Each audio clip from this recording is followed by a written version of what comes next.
harus duduk. Ada nggak di sini yang sholatnya sampai harus duduk? Ada. Kenapa? Sekali lagi bukan disengaja, tapi karena memang kakinya sudah tidak kuat lagi. Kakinya sakit. Bahkan kadang-kadang sakit-sakitnya habis sujud mau angkat, bukan cuma Allahu Akbar, tapi ada bacaan Astagfirullahaladzim. Siapa yang suka kayak gitu? Betul kan? Kenapa? Karena saking sakitnya di bagian kakinya.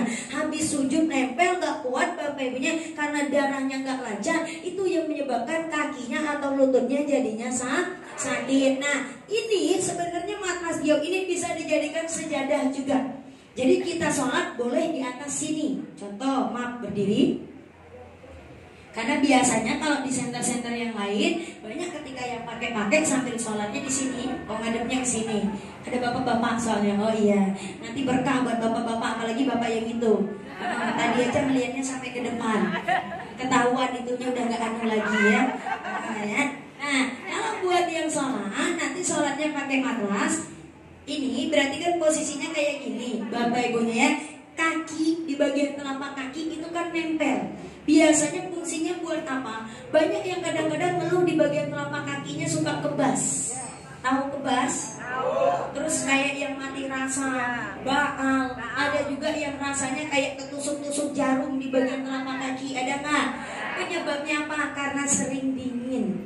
Apalagi kita di rumah jarang pakai kaos kaki, jarang pakai sendal, kaki langsung kena ke keramik atau ke lantai. Sedangkan di bagian telapak kaki itu ada lubang chi. Lubang chi itu adalah lubang energi. Jadi terbuka. Ketika kita kena lantai atau kena dingin, itu masuk. Akhirnya peredaran darah yang ada di bagian telapak kakinya tidak lancar. Itu yang menyebabkan kakinya jadi sakit. Apalagi kalau yang sakit diabetes, biasanya suka mati rasa. Sendal hilang di kaki aja nggak terasa.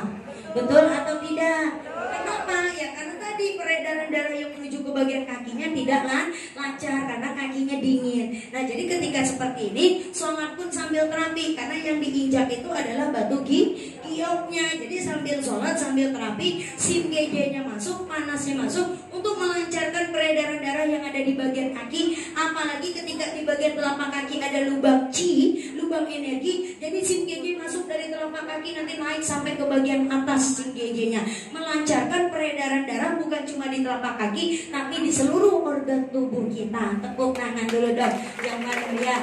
Terus kalau rukuk kan nanti cuma gak nempel, langsung sujud aja. Nah, ketika sujud kan banyak yang kadang-kadang saat sujud mau angkat ngeluh sakit. Betul? Karena di bagian sininya sakit. Saat sujud kalau terapi sholatnya di atas matras giok, berarti ketika sujud ini nempel di bagian sini. Belum, terus sampai sore. Belum, lanjut.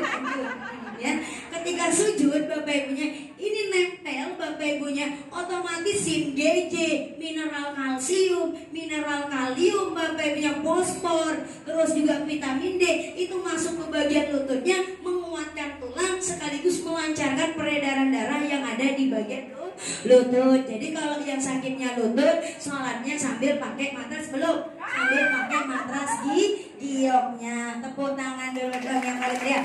Nah, biasanya habis sujud duduk di antara dua sujud. Kan banyak yang kadang-kadang, mohon maaf, kemarin juga banyak yang ngeluh, saya nggak kuat sampai duduk di antara dua sujud aja, kakinya harus dilurusin karena nggak kuat ditepukin. Ada nggak yang seperti itu? Ada. Kenapa? Karena biasanya disebabkan karena peredaran darahnya kurang lancar Bapak Ibunya. Karena orang tua semakin bertambahnya usia semakin dingin tubuhnya. Jadi ketika duduk di antara dua sujud pun seperti ini, masuk Bapak Ibunya nempel, sim GJ-nya masuk lewat pori-porinya, peredaran darahnya lancar. Kalau sholatnya, kalau kita sehat, sholatnya pun bisa dilakukan dengan khusyuk. Betul atau tidak? Jadi sholat pakai matras giok, kita sholat pahalanya dapat, sehatnya juga dapat. Tepuk tangan dulu dong yang paling meriah. Nah, tadi ada juga yang nanya